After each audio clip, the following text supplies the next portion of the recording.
JBNN will keep you informed. I'm Michelle Jones, and in the news, man fatally shot, girlfriend hospitalized in alleged Clarendon love triangle. A 31-year-old man was shot dead, and his 20-year-old girlfriend shot and injured in an alleged love triangle in Sandy Bay, Clarendon on Sunday. The suspect, who police have identified as an ex-boyfriend of the woman, was subsequently held and taken into custody, the police report. The deceased man has been identified as Anand George Jackson, a transport inspector of New Green, Manchester. It is reported that about 8:10 p.m., the deceased parked his grey Toyota Probox motor car at the intersection of the Sandy Bay Main Road and Rosehall Road to purchase jerk chicken. A blue Toyota Mark-X and a white Toyota Axle motor car drove up and stopped behind Jackson's vehicle. A man exited from the Axle with a handgun and fired several shots, hitting Jackson and his girlfriend. Jackson reportedly received gunshot wounds to his upper body and succumbed to the injuries. The woman also reportedly received gunshot wounds to her upper body and was taken to hospital, where she was admitted in serious condition. Reports are that the suspect in the shooting was subsequently held after he was found lurking around the hospital where the woman was being treated. The Clarendon police say is no stranger to them, as he was a target of several intelligence-led operations for illegal gun and his involvement in criminal activities. Sleuths theorize that Jackson and the woman were trailed to the area and subsequently attacked by the suspect and his cronies. Investigations are ongoing. Elderly man shot and killed in St. Anne. A 60-year-old man was shot and killed by unknown assailants in Steertown, St. Anne on Sunday morning. The deceased has been identified as Paul Campbell, a driver of Hibiscus Way, Priory, St. Anne. According to the police, around 11:40 a.m. residents heard explosions and called them. When the police arrived on the scene, Campbell was sitting around the steering wheel of a blue Toyota Hiace with what appeared to be gunshot wounds to his head and the left side of the abdomen. He was taken to hospital, where death was confirmed. In recent times, the police have reported a flurry of gang killings in the Steertown community. Some residents were concerned about the brazen daylight killing. Shauna McKenzie, a resident, said the incident is very shocking. Around midday blazing, some here they shot them. On a Sunday too. This serious man. Me know people dead around here sometimes, but not in broad daylight like this one. It's sad, bad, she said. She has called for more police presence in the area. Nobody not safe right now. Me can only hope that the police and presence can stop them something here, because people want to go about them business freely, Mackenzie said. Christmas a come up now. I mean, I want a whole heap of killing at the place. Me hope this to create another killing, she said. 18-year-old prisoner escapee charged with Westmoreland murder. An 18-year-old man who reportedly escaped from prison was on Friday charged in connection with a murder which was committed on Grandpa's Scheme Lane in George's Plain, Westmoreland last month. Ian Wright, otherwise called Papa, from George's Plain district in the parish, has been charged with murder, possession of a prohibited weapon, and using a firearm to commit a felony.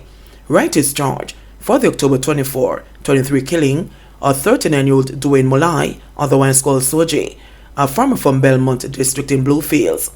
Reports indicated that around 9:10 p.m., Molai was driving on his motorcycle with his girlfriend when he was pounced upon by a gunman who shot him in the upper body before fleeing. Residents summoned the police, who saw Molai land on his back with what appeared to be gunshot wounds. He was taken to the hospital, where he was pronounced dead. The girlfriend was not injured. Wright, who had escaped from Metcalfe Remand Center while serving an 8-year sentence, was captured by the St. Catherine North Police on November 8, 2023. He was charged on a warrant while in custody at the Spanish Town Police lockup. Businessman shot, 4-year-old injured during attempted robbery in St. Mary. A licensed firearm holder was shot and injured after he challenged a gunman who physically assaulted a 4-year-old girl during an attempted robbery. The high drama reportedly occurred at a Supreme Ventures outlet in Broadgate, St. Mary Sunday morning. The 32-year-old licensed firearm holder, who is reportedly a businessman, has since been hospitalized while the child was treated and released, police said. Reports received indicate that around 10:10 a.m., the 4-year-old and her cousin were at the outlet purchasing phone cards when the businessman turned up to do a transaction. 2 men, one armed with a handgun, police said, rode upon a motorcycle, entered the outlet, and pushed down the child, causing her to fall and hit her head, resulting in a wound. The licensed firearm holder saw what was happening and pulled his weapon, and the gunman fired shots, hitting him in the abdomen. The businessman returned the fire, and the men fled on the motorcycle. The licensed firearm holder was taken to hospital, where he was treated and admitted. The child sprints occurred to the Bustamante Hospital for Children, where she was treated and released. The police have since launched a manhunt for the wannabe robbers. Golden Agers and UK resident robbed in St. James home invasion. 2 Golden Agers and a visiting UK resident were among 4 people robbed when thieves broke into their residence in Leith, St. James Sunday morning. At least 5 robbers made off with cash and several other items during the early morning break-in, police said. The stolen properties included bank cards, mobile phones, $600, 5,000 Jamaican dollars, a laptop, a cordless drill, a television, and jewelry. According to reports, around 5:10 a.m., the 4 people at the house, when 5 men and a woman, all wearing masks and gloves, went there. One of the men was armed with a gun, another with a knife, and the other robbers had sticks. They entered the house, held up and robbed the residents before escaping in what was believed to be 2 motor cars. The police were summoned and the residents processed. St. James Police seized nearly 200 illegal guns since start of 2023. At least 179 illegal guns have been seized by the St. James Police since the start of this year, the most across the 19 police divisions. The St. James Police have also recorded 167 murders and 100 shootings between January 1 and November 6. This is the highest number of violent crimes in the 19 police divisions across the island. Assistant Commissioner of Police in charge of the Area 1 Police, Clifford Chambers, is confident that the St. James Police will maintain the momentum in removing illegal guns out of the hands of criminals. Based on the volatility that we have observed in recent times, we know the guns are out there, but the efforts continue as the recoveries are giving us some good results. We know that with good information and the support from the citizenry, we'll continue to get the guns off the streets, ACP Chambers said. He was speaking on Saturday in an interview at the Falmouth Seventh-day Adventist Church in Trelawney.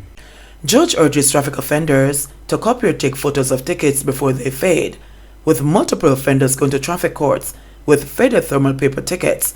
At least 1 court judge is pleading for offenders to copy or photograph their tickets immediately after receiving them. The concerns about fading of tickets have surfaced since the change in the type of paper being used electronically since July 2021 under the new Traffic Ticket Management System, TTMS. Nicole Kellier, senior judge in the traffic court, while giving an address at the Bethel Baptist Church in St. Andrew on Sunday, expressed her deep concern about people turning up to court or tax offices with blank or faded paper. Kellier was speaking during a forum under the theme, The New Road Traffic Act and You, Ready for the Road. I must speak about the new ticket. It is like the bank receipt. You ought to have it photocopied immediately because it is going to fade, Kellier said. A lot of us have come to the court and say, I received the ticket, but by the time I get to pay it at the tax office, it fade. So what I advise you is to have it photocopied as early as possible. Take a photograph of the ticket, and so within the 30 days that you have to pay this ticket, you'd have some information to present to the Tax Administration of Jamaica. She reminded offenders to pay their fines either online or in person at the TAJ because it is not only cheaper for them, but relieves the overburdened court system. With the new Road Traffic Act, making it a ticketable offense for persons using mobile or smartphones while driving. Another new offense, which annoys Kellier, when she has to attend to matters regarding it in traffic court, is the use of phones while driving. Some of the accidents we see on the road are based on the use of cellular phones. So Section 121 and 122 prohibits the use of electronic communication and visual device while driving, except when they're in hands-free mode, she said. Hands-free mode meaning that you're not touching the cell phone any at all. Some persons will say when they attend court that I had it on my lap, I had it in my hand. What Section 121 says to you is that you are not to use a cell phone, or you're not to operate the motor vehicle and have the cell phone in your possession. So there you go, she said. She reminded that the penalty at the tax office is $10,000, while the penalty at traffic court is $30,000. PNP upset over NHF's non-participation in its health fair. People's National Party, PNP General Secretary Dr. Dayton Campbell, is lashing out at the government over what he claims is its decision to block the National Health Fund NHF from participating in the opposition party's health fair last Thursday.